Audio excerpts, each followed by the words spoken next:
तो करने से पहले इन चीजों को भी थोड़ा सा गौर कर लीजिए। बाकी आपकी मर्जी है, आपकी लाइफ है, आपकी सेक्स लाइफ है, आपको कैसे एंजॉय करनी है। मेरा जो मोटो है वीडियो बनाने का वो एनल सेक्स को प्रमोट करने का बिल्कुल नहीं है। मेरा तो काम इन्फॉर्मेशन देने का है, जो मैं हमेशा देती हूँ। मैं अपना काम ही कर रही हूँ। पीछे से संबंध बनाना सही है या गलत, दुनिया का सर्वश्रेष्ठ सवाल, और पूछने वाले को धन्यवाद। अब यहाँ पे पीछे से संबंध बनाने का मतलब योनि में लिंग देने से अगर है, ये बिल्कुल सही है, क्योंकि ये एक तरह की सेक्स पोजीशन ही है जिसे डॉगी स्टाइल के नाम से जाना जाता है।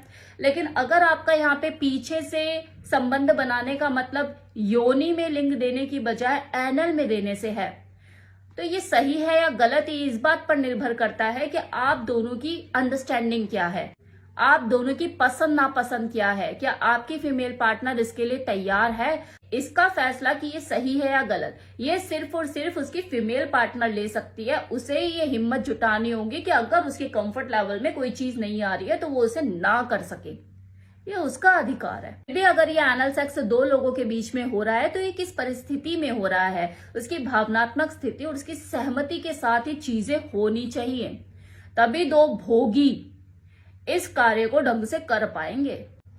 अब अगर कोई फर्स्ट टाइम पीछे से करने की सोच रहा है, मतलब एनल सेक्स करने की सोच रहा है, तो मन में कई तरह के सवाल चल सकते हैं। क्या सावधानियां बरते, ये मेरा फर्स्ट टाइम है, कहीं कुछ गड़बड़ ना हो जाए, ये भी एक सवाल हो सकता है। तो इसी सवाल का जवाब अब मैं इस वीडियो में देने वाली हूँ कि ल्यूब की व्यवस्था हमेशा करके रखे, ना केवल एनल सेक्स के लिए बल्कि समटाइम वजाइनल सेक्स के लिए भी, क्योंकि ल्यूब का मतलब ही है स्मूथ सेक्स।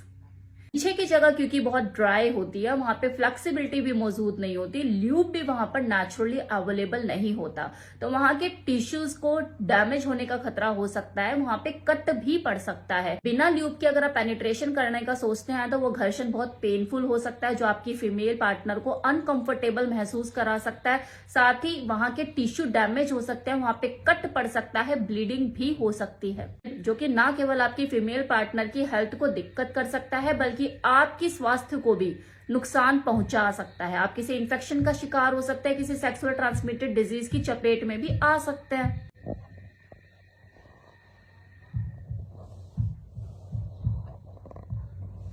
कंडोम को यूज करना ना भूले। एनल सेक्स के दौरान बैक्टीरियल इन्फेक्शन होने की संभावनाएं बनी रहती है, क्योंकि कुदरती वो जो जगह है वो आपके बॉडी वेस्ट को थ्रो आउट करने के लिए है, और आप वहां पे दूसरे वाला काम कर रहे हो। तो अपने आप को सेक्सुअल ट्रांसमिटेड डिजीज से बचाने के लिए, किसी तरह के इन्फेक्शन से बचाने के लिए कंडोम का यूज करना ना भूलें। एनल सेक्स के दौरान अगर आप वजाइनल पेनिट्रेशन का भी सेम टाइम में करने का शौक रखते हो कि यार चलो पीछे से अब आगे से भी करके देखूं, तो दोनों टाइम के लिए अलग अलग कंडोम का ही यूज करें। सेम कंडोम दोनों जगह पे यूज ना करें। तीसरा पॉइंट, अगर आप फर्स्ट टाइम करने जा रहे हो अपनी फीमेल पार्टनर के साथ तो उसका मन बेचैन हो सकता है, दिलो दिमाग में कई तरह के सवाल भी चल सकते हैं। तो यहाँ पर आपको उसे मेंटली प्रिपेयर करने की जरूरत है, उसे मेंटली रिलैक्स करने की जरूरत है कि डार्लिंग सब कुछ सही से होगा, बढ़िया से होगा। अगर तू कंफर्टेबल फील नहीं करेगी तो मैं नहीं जिद करूंगा। उसको अच्छा महसूस कराने की जरूरत है, उसका मूड बनाए रखने की जरूरत है, क्योंकि हो सकता है उसने आपकी खुशी के लिए हाँ तो कर दिया हो, लेकिन मन ही मन वो परेशान हो कि यार कैसे होगा, मैं कर भी पाऊंगी या नहीं, या मैं अगर करूंगी या नहीं कर पाई तो ये मुझसे नाराज तो नहीं हो जाएगा। तो 50 तरह की चीजें उसके दिमाग में चल सकती है, उसको मेंटली रिलैक्स करने की आपकी जिम्मेदारी बनती है। रह गई बात फिजिकल प्रिपरेशन की, तो शुरुआत में किया जाने वाला वो अमेजिंग सा फोर प्ले उसके डर को दूर कर सकता है, उसे फिजिकली प्रिपेयर करने में मदद कर सकता है। आपको करना क्या है, हर बार की तरह फोर प्ले से ही शुरू करना है, लेकिन जब आप घूमकर पीछे से करने के लिए आए तो बट को सहलाना ना भूले, वहां पे सेंसिटिविटी क्रिएट करना ना भूले, उसे प्यार से थपथपाए, और जब उसके अंदर सेंसुअलिटी क्रिएट हो, खासकर उसके बट एरिया में, जब वो लेने के लिए तैयार हो, खुद को कंफर्टेबल फील करे, तभी आप उसके साथ पेनिट्रेशन की क्रिया को आगे बढ़ाएं। तो पहले ही मान के चले कि हाँ फर्स्ट टाइम में कुछ होने वाला नहीं है, ये कॉम्पिटिटिव एग्जाम जैसा है कि हाँ 2-3 अटेम्प्ट तो लगेंगे ही लगेंगे इसे क्रैक करने में। इसलिए उम्मीदें ज्यादा ना लगाएं, जबरदस्ती ना करें, थोड़ा सा पेशेंस रखें, खुद को भी यहाँ से रिलैक्स रखिए और उसको भी रिलैक्स रखिए कि कोई नहीं डार्लिंग, अभी नहीं हुआ, नेक्स्ट टाइम हो जाएगा, ऐसे कोई जल्दी थोड़ी ना आएगा, ऐसे कोई जल्दी थोड़ी ना। फर्स्ट टाइम करने के बाद भी अगर आपको ऐसा लग रहा है बहुत मुश्किल हो रहा है, तो या तो अगली बार के लिए इसे पोस्टपोन कीजिए या थोड़ी देर रुक रुक कर आप इसे ट्राई कीजिए।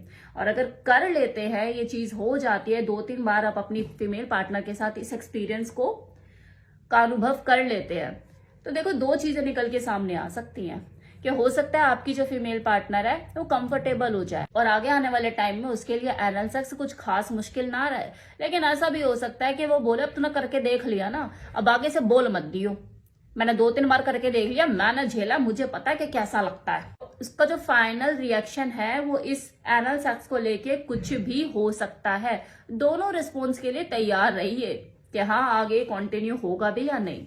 अब जिन लोगों को ये करने का भूत चढ़ जाता है ना पीछे से, खासकर उन मूवी को देख के, कि वो तो कितनी आसानी से कर लेते, कितना एंजॉय करते हैं, तो करने से पहले बहुत सी प्रिपरेशन करते हैं। उनके लिए भी उतना आसान नहीं होता जितना दिखता है आप लोगों को। उनको ये आसान दिखाना पड़ता है, प्लेजरेबल बनाना पड़ता है, क्योंकि उनका मेन टारगेट यही होता है कि आपके अंदर वो चाह पैदा करना कि हम जो कर रहे हैं आप उसे बार बार देखें कि यार ऐसे भी होता है क्या, इसमें इतना एंजॉय फील कर रहा, तभी तो आप उसको देखोगे। यार दुख तकलीफ कौन देख के राजी है? हर इंसान बस एंजॉयमेंट ही देखना चाहता है, वो प्लेजर ही महसूस करना चाहता है। तो वो चीज आपके अंदर वो जगाने में वैसे ही मास्टर हैं, तो आपके अंदर वो उत्सुकता पैदा हो ही जाती है कि यार मैं भी करके देखूं। लेकिन करने से पहले बहुत सी प्रिपरेशन भी करते हैं, लाइक वो एनीमा का यूज करते हैं।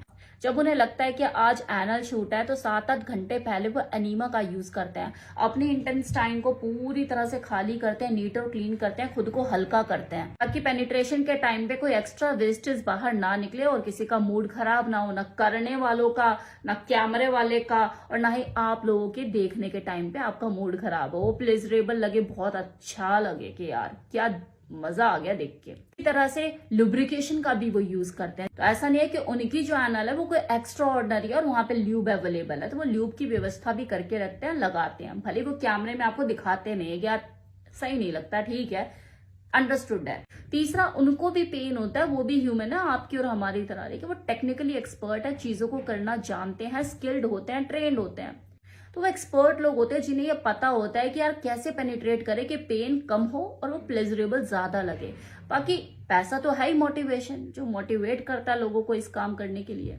तो देखने वालों अपनी भावनाओं को थोड़ा सा कंट्रोल में रखें। माना कि आप इन्फ्लुएंस में आ जाते हैं कि मैं भी करके देखूं, लेकिन करने से पहले अपने दिमाग में 50 तरह की चीजें थोड़ा सा सोचे से एनालाइज करें कि आपकी बॉडी इस चीज को अलाउ करती है, क्या आप उस तरीके से कर पाएंगे या आपको करना चाहिए। क्योंकि हर चीज जो दिखती है वो जरूरी नहीं कि आपके लिए बनी है। तो करने से पहले इन चीजों को भी थोड़ा सा गौर कर लीजिए। बाकी आपकी मर्जी है, आपकी लाइफ है, आपकी सेक्स लाइफ है, आपको कैसे एंजॉय करनी है। मेरा जो मोटो है वीडियो बनाने का वो एनल सेक्स को प्रमोट करने का बिल्कुल नहीं है। मेरा तो काम इन्फॉर्मेशन देने का है, जो मैं हमेशा देती हूँ, मैं अपना काम ही कर रही हूँ।